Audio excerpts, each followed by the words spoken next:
अकोल्यात वादळी तुफानात जनजीवन ठप्प, विद्युत पुरवठा खंडित, रात्रभर काळोखात बुडाला जिल्हा।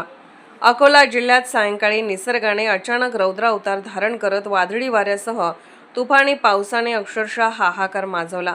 काही क्षणातच वीज पुरवठा खंडित होऊन संपूर्ण परिसर काळोखाच्या गर्तेत ढकलला गेला, तर झंझावाती वाऱ्याने झाडे फलक कोसळत जनजीवन पूर्णतः विस्कळीत झाले।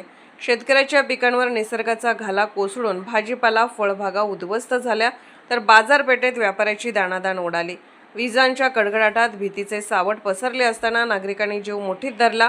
दरम्यान पालकमंत्री ॲडव्होकेट आकाश पुंडकर, खासदार अनुप धोत्रे आणि आमदार रणधीर सावरकर यांनी तातडीने दखल घेत प्रशासनाला सर्वे व पंचनामे करण्याचे आदेश दिले। वीज वितरण कंपनी, महसूल, आरोग्य व बांधकाम विभागांना युद्ध पातळीवर कामाला लागण्याच्या कडक सूचना देण्यात आल्या असून वीज पुरवठा पूर्ववत करण्यासाठी विशेष पथके तैनात करण्यात आली आहेत। महाराष्ट्र टुडे मराठीसाठी ब्युरो रिपोर्ट संजय दास, अकोला।